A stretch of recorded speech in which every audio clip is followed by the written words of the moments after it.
Vous écoutez la chaîne 2, il est 12h. 2025, jour J-3, à l'écoute de la chaîne 2, il est l'heure de vous informer.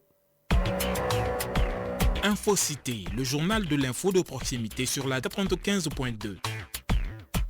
Au sommaire, nous sommes à l'approche des fêtes de fin d'année. Pour l'occasion, les forces de l'ordre ont mis en place plusieurs mesures pour garantir un environnement sain, serein et festif.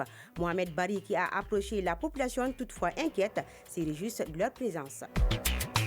Aussi, pour ces festivités, certaines femmes font recours aux mèches et perruques, un moment où les acteurs du secteur se frottent bien les mains, et c'est Kouroutou Moudjara qui nous amènera au marché. L'actualité internationale sera l'affaire de Issa Dao. Voilà pour les titres, les détails, c'est tout de suite. Merci de nous suivre. Nous ouvrons ce journal par cette nouvelle. Les États du Sahel ont décidé de mettre leurs moyens en commun pour faire face au terrorisme et tous les défis y liés. Il s'agit notamment de la propagande médiatique mensongère. Le Mali, le Niger et le Burkina Faso ont décidé de mutualiser leurs idées pour mettre en place une plateforme médiatique à même de contrecarrer les mensonges répandus et aussi de donner la bonne information aux populations de l'AIS pour briser la cabale médiatique en cours. C'est dans ce cadre que se réunissent à Bamako les experts des 3 pays de la Confédération dont les travaux doivent aboutir à la finalisation du projet de la Web TV de l'AIS. La cérémonie était présidée par le ministre de la Communication et de la Modernisation de l'administration. Je le disais au sommaire, à l'approche des fêtes de fin d'année, les dispositifs des forces de sécurité sont essentiels pour assurer la sécurité des populations. Ces forces mettent en place plusieurs mesures pour garantir un environnement serein et festif. La population, toutefois inquiète, se réjouit de leur présence, nous dit Mohamed Bari dans ce reportage.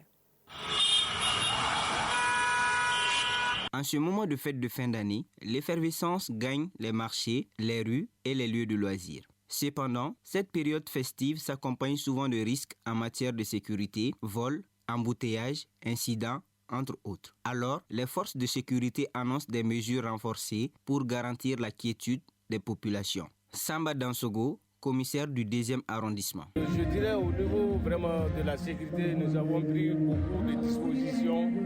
Les autorités ont fait des efforts pour renforcer vraiment la sécurité à tous les niveaux. Nous avons les équipes, la patrouille en pédestre, ainsi que les intersections aussi sont animées par nos agents de la sécurité. Du côté des populations, les avis sont multiples et tout le monde est rassuré par la forte présence des forces de l'ordre. D'autres appellent cependant à une vigilance constante. Drissa Keita, citoyen. Je sais que c'est des professionnels, ils connaissent le travail. J'ai juste quelques conseils à donner à nos frères et sœurs de faire très attention tout le jour même de la fête. Et souvent là où il y a la foule, tu trouveras toujours des gens mal intentionnés. Et les forces de l'ordre ne peuvent pas suivre tout le monde. Voilà, de savoir là où mettre les pieds. Fatmata Ganou, citoyenne. Sans les forces de l'ordre, la quiétude est totale. Quand les fêtes de fin d'année arrivent comme ça, nous dormons très bien grâce aux forces de l'ordre. Longue vie aux forces de l'ordre. Je profite de l'occasion pour vous souhaiter une bonne et heureuse année 2025. Que la grâce et la protection d'Allah nous accompagnent tout au long de cette année 2025. Les autorités organisent des mesures de sécurité renforcées en créant un cadre sûr pour les célébrations, tout en favorisant un climat de paix durant cette période festive. Oui, nous y sommes presque. Les fêtes de fin d'année sont aussi synonymes de joie, de festivité, mais aussi d'une attention toute particulière au look. Occasion pour les acteurs de ces secteurs de se frotter bien les mains. En cette période, le marché des perruques et des coiffures connaît un engouement marqué par une forte demande pour des choix variés et tendances. Kouroutou Moudjara, qui est allé à la rencontre des acteurs de ces secteurs, nous fait les points. À l'approche des fêtes de fin d'année, le coiffure occupe une place de choix parmi les préoccupations. Dans une boutique animée du centre-ville, Adama Traoré, vendeur de mèches depuis plus de 10 ans, partage son point de vue. Les mèches les plus achetées sont celles de 2 mètres, les crochets et les mèches nappies, car en raison de la situation économique, les gens ont opté pour ces modèles plus abordables. Dans son salon de coiffure, Amadou Diallo, coiffeur expérimenté, souligne les tendances capillaires qui dominent cette saison. Généralement, la pose perruque est assez demandée que les autres toits. Bon, il y a plusieurs modèles. Il y a sur le côté, il y a rien au milieu, il y a tout derrière, et puis il y a plein de modèles. Cependant, avec tout l'enthousiasme autour des fêtes, la fréquentation des salons de coiffure n'est pas que ça cette année. Fatmata Diallo, coiffeuse. Vraiment, ça ne va pas cette année. On n'est même pas vu les clients depuis le matin jusqu'à présent. On vient depuis 6 heures. On est au salon ici, dormir seulement. Il n'y a pas marché d'abord. Du côté des clientes, les envies et les projets restent présents. Hawa Koulibaly, croisée dans un salon, partage ses attentes pour sa coiffure de fin d'année. J'ai opté pour la coiffure Anaconda car elle me va parfaitement et me met vraiment en valeur. Je la ferai en couleur marron. C'est celle qui me correspond le mieux. La coiffure incarne un véritable mélange de créativité, alliant les tendances actuelles aux attentes des consommateurs. Une belle coiffure demeure un symbole d'élégance, parfaite pour terminer l'année en beauté. Joyeuse fête de fin d'année à tous. Vivement donc les jours de la fête. Et sur tout autre plan, dans l'entretien de la 2, nous recevons le directeur général du Palais de la Culture, Amadou Ampateba, pour parler de cet établissement public à caractère culturel qui sert de cadre à des activités culturelles et à des grandes cérémonies, entre autres.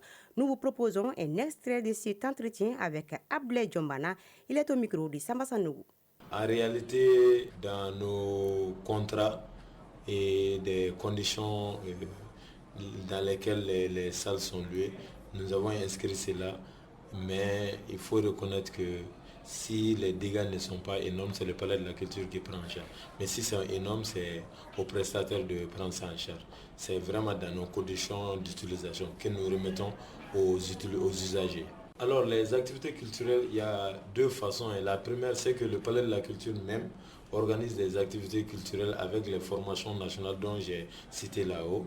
L'ensemble instrumental, le badema, le koteba et puis le ballet.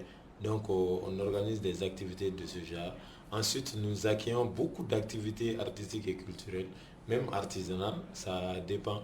Donc nous aidons certains pour pouvoir mettre en œuvre ces activités. D'autres viennent, louent et puis font leur activité. Donc c'est différents genres d'activités que nous accueillons à longueur de journée, les activités artistiques et culturelles. À suivre donc cet entretien tout à l'heure à 12h30 sur la chaîne 2, une émission réalisée par Samba Sanougou. Et voyons à présent par quoi l'actualité internationale est dominée. À présent, le tour d'horizon de l'actualité internationale. Pour ce tour d'horizon, nous recevons Issa Daou pour son développement. Issa Daou, bonjour. Bonjour Aïssata. Bienvenue. Merci. Tout d'abord, Issa, l'ONU approuve une nouvelle force de l'Union africaine en Somalie. Hier vendredi, le Conseil de sécurité de l'ONU a approuvé la création d'une nouvelle mission de l'Union africaine en Somalie appelée OSOM. Cette mission, composée de 12 600 personnels en uniforme, remplacera l'ATMIS, la mission de transition de l'Union africaine en Somalie, et soutiendra les forces somaliennes contre les groupes terroristes jusqu'au 30 juin 2025. Madagascar, cette fois-ci, des fonctionnaires et un député arrêtés pour trafic. Et oui, Aïssata, un député et des fonctionnaires de gouvernement ont été placés en détention jeudi dernier sur décision du pôle anticorruption d'Antananarivo.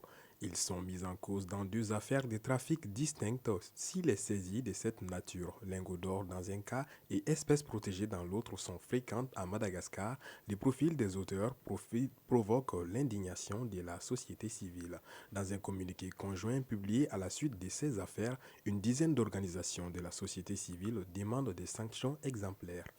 Donald Trump exhorte la Cour suprême américaine à suspendre la loi menaçant TikTok d'interdiction. Le président élu américain a demandé à la Cour suprême américaine de suspendre une loi menaçant d'interdire TikTok si sa maison mère ne le vend pas. Il s'oppose à cette mesure à ce stade et souhaite résoudre la situation une fois de retour à la Maison-Blanche. Ses avocats ont écrit une lettre à la Cour suprême qui a accepté d'examiner la constitutionnalité de cette loi. À Gaza, les autorités sanitaires de l'enclave affirment qu'Israël détient le directeur de l'hôpital, Kamal Adwan. Les forces d'occupation israéliennes ont amené des dizaines de membres du personnel médical de l'hôpital Kamal Adwan à un centre de détention pour les interroger. C'est ce qu'indique le ministère dans un communiqué. Une information confirmée par la défense civile de Gaza. L'OMS avait annoncé hier que le dernier grand hôpital opérationnel dans le nord du Gaza était hors service après un raid de l'armée israélienne contre des combattants du Hamas près de cet établissement, pris d'assaut selon les mouvements islamistes palestiniens. Voilà, Aïssata Koumbakane, c'était l'essentiel de l'actualité internationale de ce 12 heures. Merci Issa pour ce tour de l'horizon. Retour au Mali, autre actualité, la campagne de sensibilisation sur les infractions de corruption a débuté hier au centre du secteur privé de Bamako, en commune 4 du district de Bamako. L'objectif est de renforcer les connaissances des citoyens et des organisations de la société civile à la lutte contre la corruption et l'enrichissement illicite. Mariam Konati pour le reportage. Si nous changeons, nous allons informer, sensibiliser les autres citoyens pour que chacun se dise plus jamais la corruption ne passera par moi. S'unir avec la jeunesse, former l'intégrité de demain, tel est le thème de cette année de la célébration de la Journée internationale de lutte contre la corruption. Cette initiative vise à sensibiliser davantage la population sur les dangers de la corruption. Ibrahima Koulibaly, conférencier. C'est pour vraiment renforcer les organisations de la société civile pour qu'ils puissent vraiment détecter les comportements, les agissements qui peuvent être qualifiés de pratiques corruptives. Parce qu'une chose est de lutter contre la corruption, mais une autre est de mieux comprendre le phénomène, que le changement doit commencer par nous-mêmes. En tant que citoyens, nous ne devons pas encourager la corruption. Les participants approuvent cette initiative et ont partagé plusieurs méthodes pour lutter efficacement contre la corruption. Amizou Koulibaly. Nous, en tant qu'acteurs de la société civile, qu'on arrive d'abord à mutualiser nos moyens, c'est-à-dire qu'on arrive à se mettre ensemble, fédérer les moyens qu'on a, essayer aussi de continuer à sensibiliser pour qu'ils puissent prendre des mesures idoines pour lutter contre la corruption, notamment ce qu'on appelle la digitalisation de l'administration publique. Moussa Ousmane Touré, participant. Une occasion d'apprendre et de partager, c'est de s'engager en commençant à dénoncer la corruption. Mahamadou Traoré, spécialiste suivi et évaluation du projet de lutte contre la corruption pour et par l'égalité des genres. Il y a toujours un corrupteur et un corrompu, donc la population doit comprendre leurs droits pour pouvoir éviter ce phénomène. Donc il est important que les citoyens de lambda pensent vraiment à changer de comportement. Ainsi, cette initiative ambitionne non seulement de renforcer la conscience de la jeunesse face à la corruption, mais aussi de promouvoir une société plus égalitaire.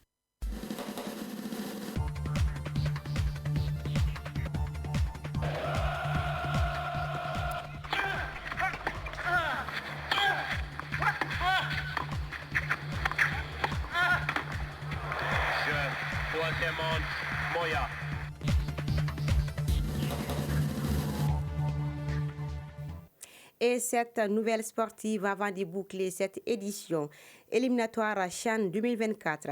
Les Burkina Faso reçoivent la Côte d'Ivoire cet après-midi à 16h au stade du 26 mars. Le Niger, lui, a validé son ticket pour la phase de la compétition hier vendredi. C'était au stade du 26 mars. Demain dimanche, le Mali accueille la Mauritanie. Après leur défaite dans le premier acte, les knock-shots, le sélectionneur Baïba et ses joueurs doivent marquer 2 buts sans encaisser pour se qualifier. Aussi, la Supercoupe Marcel Dakou 2024 de handball se joue aujourd'hui au lycée sportif Ben Oumarsi, alors que les demi-finales du championnat national féminin de volleyball se tiennent ce samedi 28 décembre 2024.